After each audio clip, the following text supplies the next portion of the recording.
เงินเฮ้ยเกือบหายเกินไหมคะส้มตำชีวิตถึงเลยมันยังเหงาเศร้าใจจริงๆโดยการทิ้งหวังเป็นคนรักว่า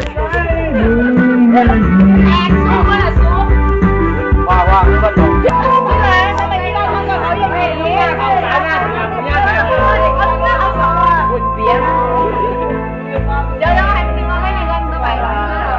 ไม่น่างามไม่น่าใจดำเลยแก้วตาดำเหมือนน้ำยอมตาไม่เวทนาบ้างเลยสองคนเคยเขียนโจโบส่งไปขอรักอยู่ทุกวันถ้าไม่รักคนบ้านเดียวกันไม่สัมพันธ์นุ่งพุ่งชื่นใจ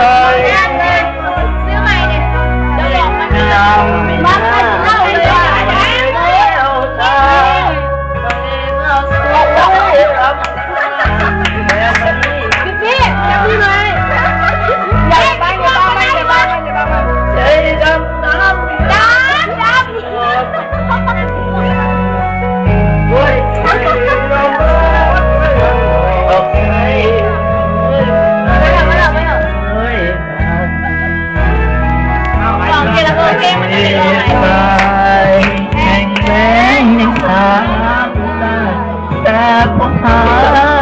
ไม่เจอคนสวยสักหยดไม่มีแต่น้ำต้ม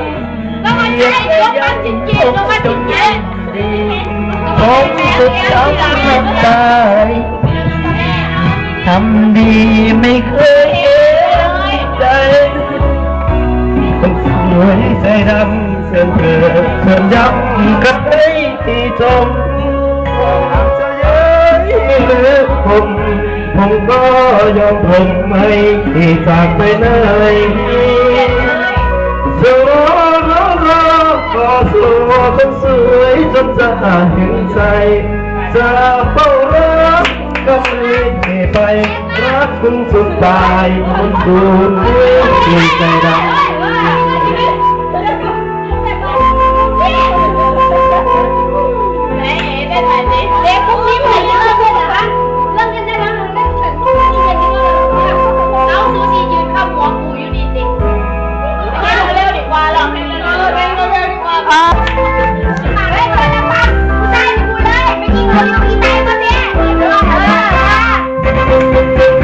บ้านคงมีท่านมา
เรียกร้องฉันจึงจำต้องร้องทุกข์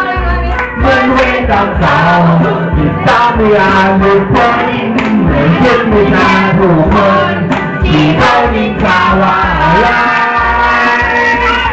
ถึงเราตรงนี้จะถูกประนามแต่คนเพิ่งโยกสาวไปคงจะไม่ฉันนอนไปแล้ว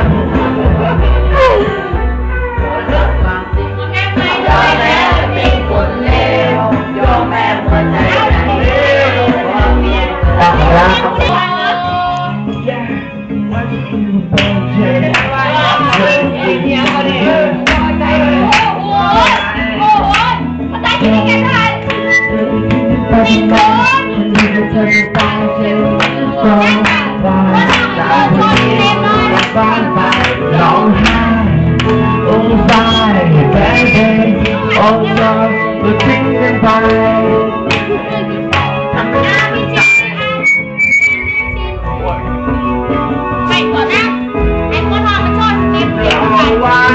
มีตกน้ำตกรถตกเรือตกน้ำตกเครื่องบินตกโต๊ะตกเตียงตกตู้ตกสาวตกให้เขาทุกการมีมูรักให้เราพลงบาดมือบาดเนื้อบาดแขนบาดขาสิวขึ้นหน้าบ้านขึ้นหลังร้านขอยังไม่พอขอให้โอ้มาไปพบรักทุกชาติไปแต่ตอนนี้ยังรู้สึก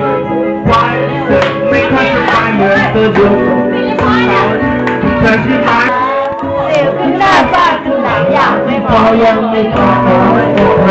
พบรักทุกชาติทุกชาติ